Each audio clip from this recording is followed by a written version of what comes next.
What's going on, everyone? My name is Kyle, and today I'm going to be talking about the National Basketball Association, or NBA for short, and I will be using organizational rhetoric and theories to help better explain how the NBA was able to put on games during this pandemic.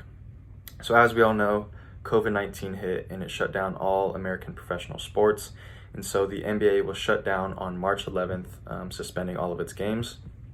And so as the world was very up in the air, not knowing if we were going to get professional sports backs or opening of anything, but as time went on and things got a little better, Adam Silver, who is the president of the NBA, came out on June 5th and stated that he had this big plan called the bubble, where they were going to be able to have games and put out a product for the people. And so the bubble was at Disney World in Florida, and it was going to be a place where all the players, coaches, staff, media, league personnel were all going to stay in this bubble on campus, and no one was going to be able to leave in or out, and they were just going to stay there and finish out the season and go into the championship. And so this started on July 22nd and went to October 11th, which was just a couple days ago when the Lakers won the championship. So this was roughly 3 months of work in the bubble.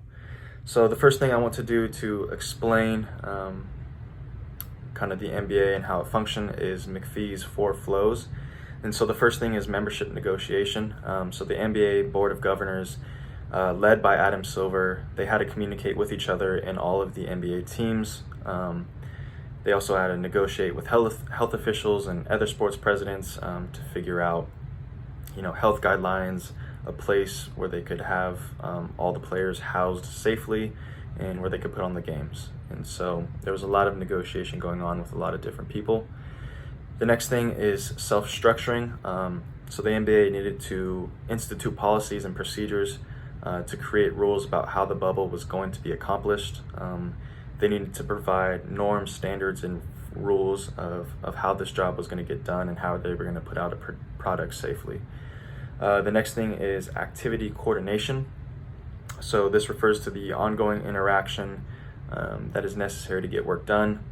So more specifically, this highlights the idea of interdependence among actors in an organization.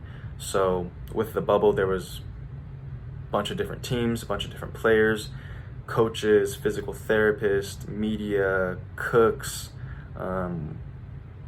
other people just working. And so there was a lot of personnel that all depended on each other to accomplish the final product. When we sit down on the couch and just watch the 2.5-hour game, there was a lot of people that went into this.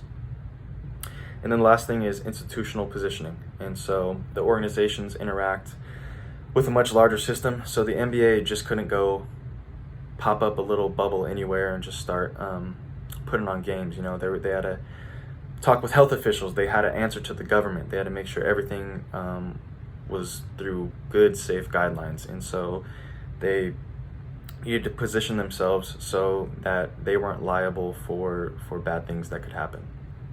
So the next thing I want to go over is the player safety and needs, obviously because the players are the most important part of the NBA. They bring in all the revenue, all the money, and that's what we all tune in to watch.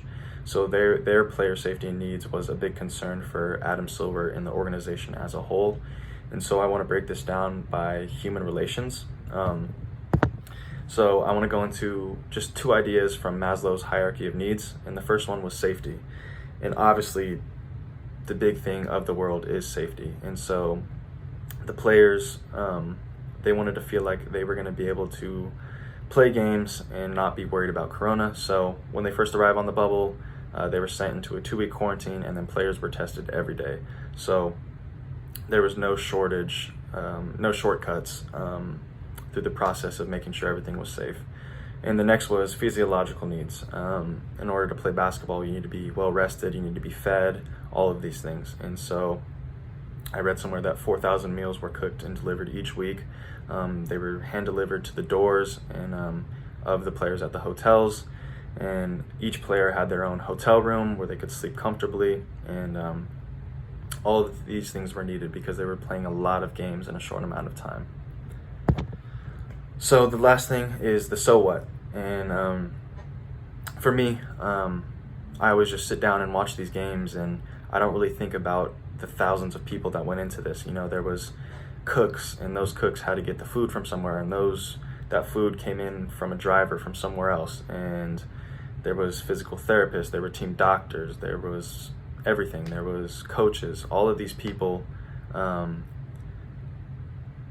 help create the final product that we just sit down and watch on the TV, and we don't really think about it. And I think it's important, especially for all of us graduating as seniors, that when we go into an organization, you know, we just see the final product at the end of the day, but there is a lot of people and tireless work that go into these things. So it's important to be able to break down these things and put vocabulary and theories to these things. So when we step into an organization, we can better understand all of these things and